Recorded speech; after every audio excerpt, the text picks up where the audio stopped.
C. We're working on our roof plan, and we have our walls below shown that we've copied from our foundation drawing, and we added our posts that are on top of our wall.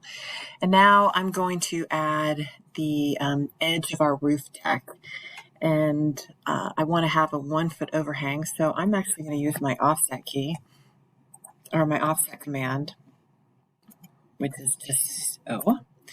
And it's asking me what distance do I want, and I want 1 foot. So then I can just offset these walls here. Oops. I actually ended up offsetting my column, but let's do that again.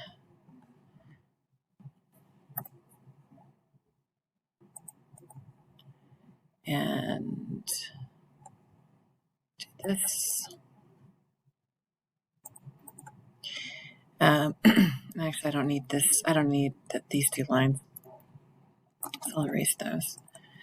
And then I'm going to use my fillet, which is going to connect these in a square. So F, and then I pick the two that I want to connect. F, pick the two I want to connect. And then F, pick the two I want to connect. And then I want to select these and put these on the appropriate layer. So layers. So I'm going to choose to put these on my roof outline. And now I have my roof. Next, I'm going to add, actually, let me delete these lines here. Don't need those.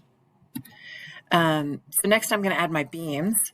So I can hit L for line. And actually I can, if I choose the right layer to start with, I don't have to change it later. So I want to use structural beam. And I'm going to go from column to column, and I'm going to overhang that. One thing I haven't talked about is my snaps. I can change my snaps down here versus just eyeballing it, because you can see here, actually these two columns aren't aligned. So let's align those. I can use these down here to toggle my snaps. So if I have O snap, I can snap to a midpoint, to a node, things like that. So I just turn that on, and I can toggle my snaps on and off. Again, the lines I draw, I can toggle my orthogonal on and off by using these buttons down here. Okay, so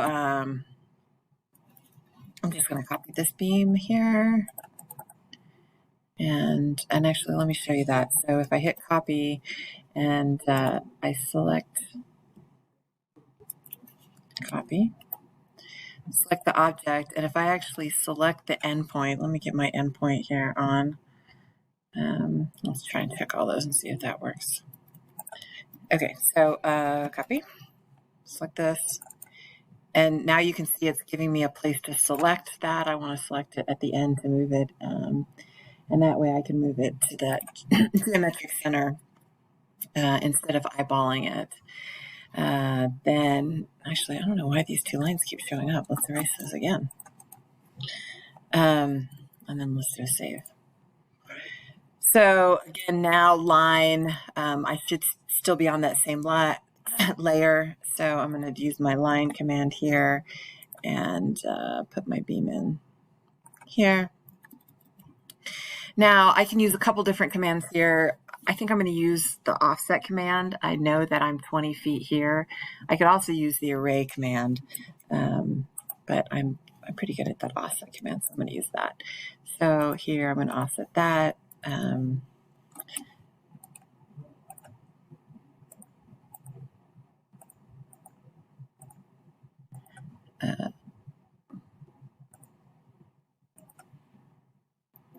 Okay, so let me move these over.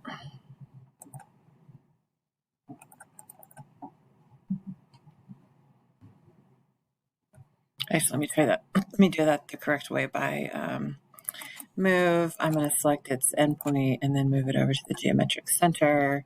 Again, the same thing at this one. I'm going to move it. I think I'm going to do this one. Move it over to here. So essentially I have my beams running at 5 feet on center. And then I have my perimeter beams. And next I want to add my notes. So I want to add some beam designations and my wall. I can actually copy these notes down here because they're already formatted. So I can copy this.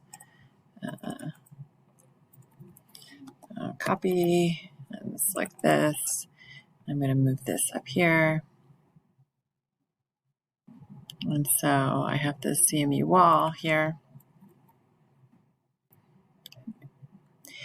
And I'll go ahead and add these notes and I'll show you what it looks like.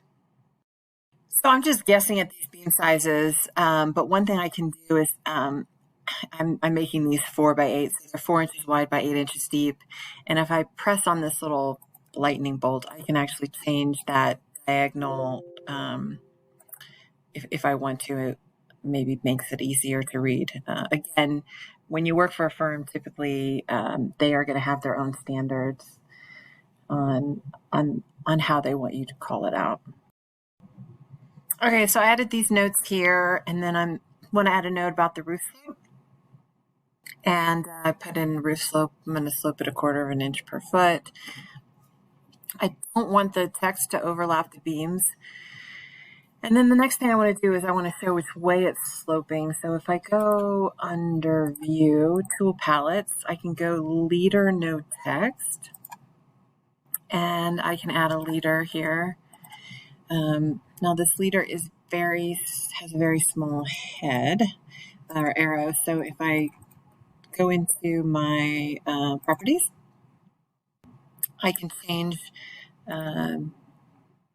the arrow head size. Let's try 5 and see how that looks. Okay, so that looks good. And then I probably want that to be on my text layer. So let's just put that, instead of being on a beam labor, maybe we want it to be on the text layer. So now the next step is to put this on a sheet. So we have this foundation sheet here. So I'm just going to copy it. And I'm going to move or copy. I'm going to move it to the end, create a copy, hit OK. And then I'm going to rename it. And this is going to be S3.